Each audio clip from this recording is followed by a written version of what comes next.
This is massive for the future of the San Francisco Giants, as the best prospect this organization has seen in more than 10 years provides some reassurance to the fans with his desire to stay in the orange and black for the long term. We will be breaking it down here on SF Giants. But before we do that, make sure to go down below and hit the subscribe button. I've noticed 82% of you guys watching the videos are not actually subscribed. It's completely free, and I guarantee you will not miss any of the breaking news, rumors, or speculation surrounding the San Francisco Giants for the rest of the offseason in the winter as we head closer to spring training.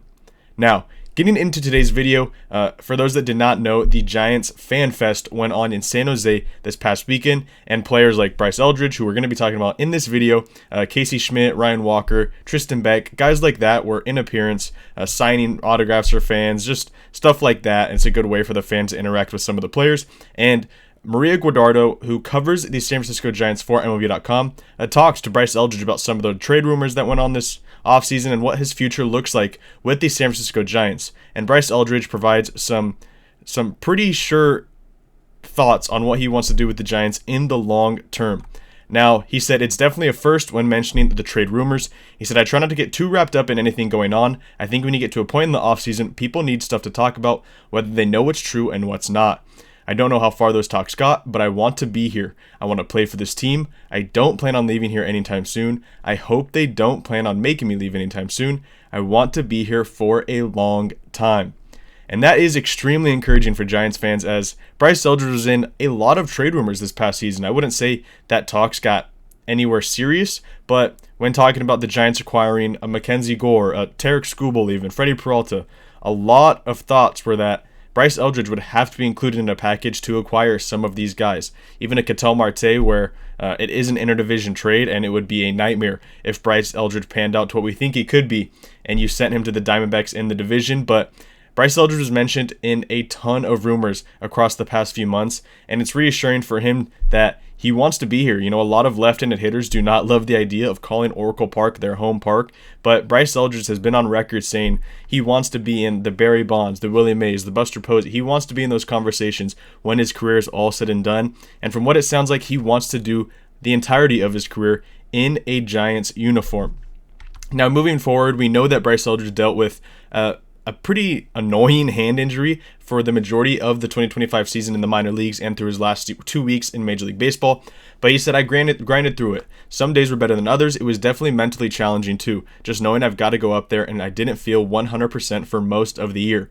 But it just gives me confidence knowing what I was able to do with not feeling my best. Especially on an upper body injury, you kind of need that to swing the bat, which is obviously absolutely true. But like he says, it's extremely encouraging to see what he was able to do across a full season with, a nagging hand injury. He put up some really impressive exit velocities, hard hit numbers, which we'll get into in a few minutes, but also just the production numbers, hitting 25 home runs, hitting above 250 in a full professional season, just continuing to raise his stock as a prospect in Major League Baseball. And that's why he is currently one of the best prospects in all of Major League Baseball. Yes, he's the number one prospect in the Giants system, but he's also a top 20 prospect across the entire league by the majority of outlets, which is extremely encouraging, and the Giants have not seen a prospect of this level since, I would say, Buster Posey back in the late 2000s. Now, moving forward, obviously a big debate is, what are the Giants going to do with Rafael Devers and Bryce Eldridge? And he also commented on that. He said, I want to make an impact and start the year with the team. Whatever role they want me in, mixing time with Devers, I think me and him can be a very dangerous duo in the middle of the lineup for a long time. My expectations for myself are to earn a spot, stay out there, and continue to make an impact for the team, continue to drive in runs, make plays on the field, and continue to hit the ball. As we all thought immediately after the Devers trade, we thought a middle of the lineup of Rafael Devers and Bryce Eldridge for the majority of the next decade is something that can be really exciting for Giants fans, and of course Buster Posey and Zach Manassi, and the two guys that are making the moves to make this a real possibility. And Bryce Eldridge thinks the same thing.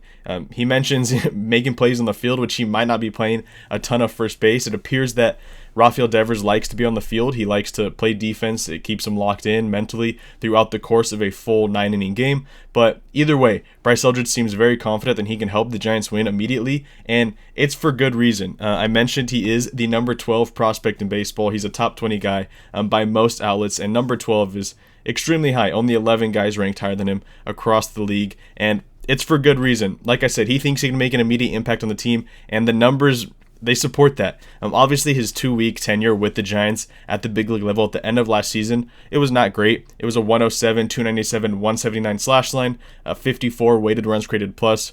Only one hit across that, but it was for a few RBIs, that double against the Dodgers off of Tyler Glasnow. But still, the numbers from his entire minor league career are extremely encouraging. He was an above-average hitter at every stop he had, getting as high as a 147 WRC plus in Double-A with the Richmond Flying Squirrels to start the 2025 season. But if you look at every single stop he had in minor league baseball, there are some really impressive ones. At Triple-A for 2025 with the Giants, it was a 249, 322, 514 slash line. He launched 18 home runs and 63 RBIs for the Sacramento River Cats, and he got off to a slow start at Triple-A. It wasn't great after dominating Double-A Richmond to start the year. He went to Triple-A and he struggled for a little bit, to be honest, but he had a little hamstring injury, came back from that, and then absolutely mashed for a few weeks to a month, and that really helped his numbers out, and he began to feel extremely comfortable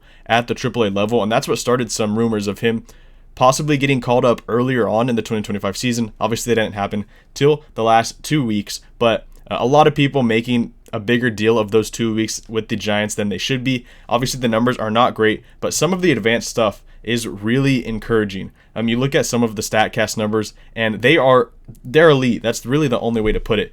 With the AAA River Cats in 2025, hit a 62.7 hard hit rate, which is absolutely absurd. A lot of guys you see in like the high 30s, the 40s, if they're good, the 50s, but being in the 60s is virtually unheard of.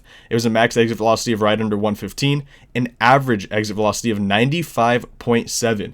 Now you get to his major league time with the Giants, which was just 10 games, but obviously the numbers on paper don't look great, but these numbers are still very good. A hard hit rate of 70% almost at the major league level, and then a max exit velocity of 110 in just 10 games, and an average exit velocity of 95.6 miles an hour, which would have been second in Major League Baseball if he were in with the qualified guys. I believe right behind O'Neal Cruz with the Pirates. And then you look on the right side, his slugging percentage was just 179, but his expected slug was just under 500. So he may not have had the results that he wanted and that the Giants wanted to see in those 2 weeks, but his quality of contact was very good, and he may have struck out 35% of the time, but when he was making contact, he was hitting the ball extremely hard, showcasing why he's a top prospect in this league and why he believes he can make an impact on this Giants team this year, immediately stay on the team for the full year, and then be in the orange and black for a long time.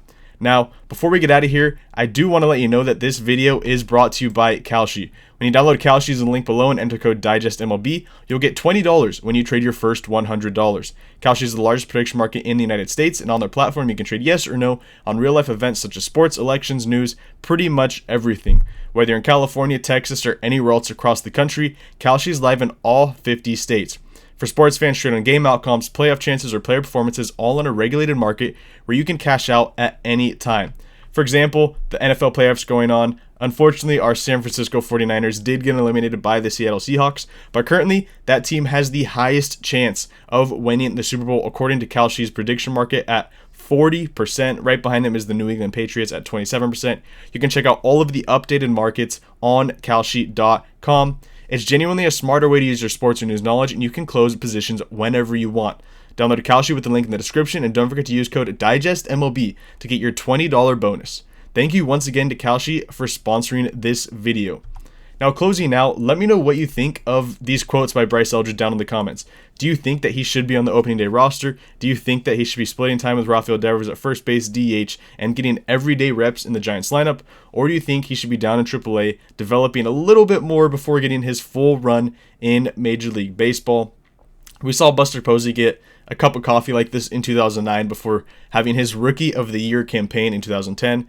Similar to Bryce Eldridge, Buster Posey's numbers were not great in 2009, but then, like I said, he came up in 2010 and stole the show for the San Francisco Giants.